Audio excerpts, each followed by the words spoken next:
pagi dan salam sejahtera yang kami hormati Pak Menteri BUMN, Pak Wamen, Pak Jampisus. Pada hari ini kami tadi rapat koordinasi ya, untuk ada rencana bahwa hasil sitaan kejaksaan untuk PT Duta Palma ini luasannya sekarang sekitar 200 luasannya sekitar 200.000 hektar, dan kami dari tim penyidik itu akan mengupayakan bahwa aset ini supaya bisa sementara untuk penitipannya kami akan serahkan ke Pak Menteri BUMN. Kami memilih BUMN karena ini kan perkara ini belum final, jadi belum ada putusan akhir, dan sementara ini pengelolaannya kan masih oleh Duta Palma, dan untuk kelangsungan jangan terjadi apa-apa, mungkin pengurangan produk untuk apapun terhadap barang bukti ini kami titipkan. Kenapa BUMN? Karena yang bisa mengelola dan punya satu institusi yang bisa mengelola adalah di BUMN, bisa mungkin dia ke PTP atau apapun itu yang akan dilakukan oleh BUMN. Kenapa? Maka kami pilih BUMN dan sama-sama adalah institusi negara. Aset-aset ini tetap terjaga, dan khususnya jangan sampai produknya itu menurun, dan tentunya yang diharapkan nantinya tetap bisa menghasilkan keuntungan bagi pemerintah, dan khususnya adalah pada masyarakat yang ada dan hidup menggantungkan kepada PT Duta Palma.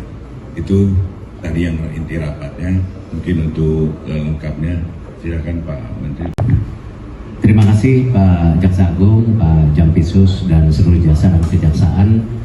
Alhamdulillah kami memang dengan pihak kejaksaan terus bersinergi dan menjaga segala hal kebijakan yang memang selama ini sudah dijalankan secara baik. Contoh, kita diskusi dulu mengenai Garuda dulu, di mana beliau masuk, beliau membersihkan, tetapi visi kita sama, recovery asetnya setelah terjadi Garuda harus berjalan baik. Itu kuncinya. Nah, hari ini tentu berbeda dengan Garuda.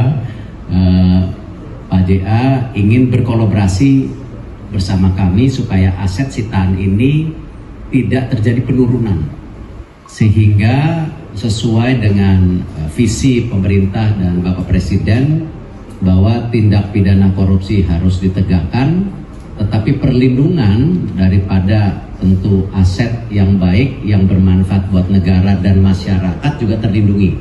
Karena kita tahu di bawah komponen tentu apakah dulu Garuda kan ada juga para pekerja yang tidak mungkin kalau sampai Garuda ada apa-apa terjadi pengurangan PHK besar-besaran, padahal Indonesia sendiri perlu pembukaan lapangan pekerjaan. Nah, di sini sama, perlindungan kepada para pekerja masyarakat sekitarnya untuk hal yang memang kebetulan sedang dilakukan oleh kejaksaan juga harus kita lindungi, karena bagaimana masyarakat terus harus bisa menjadi bagian pertumbuhan ekonomi. Ya, kita tidak mau, selalu pesan Bapak Presiden, ekonomi yang baik, tetapi tidak terjadi pemerataan ekonomi yang baik. Nah, ini yang kita saling jaga. Itu yang mungkin saya bisa sampaikan. Dua kasus yang berbeda, tetapi intisarinya sama, bagaimana recovery aset dan keberlanjutan daripada perusahaan ini bisa berjalan baik buat bangsa dan masyarakat tentunya. Itu perusahaan, tetapi kami justru dibalik bagaimana menjaga aset recovery ini tidak menurun. Tadi yang disampaikan, jangan sampai nanti karena ini terjadi permasalahan, tapi akhirnya terjadi pelepasan pegawai.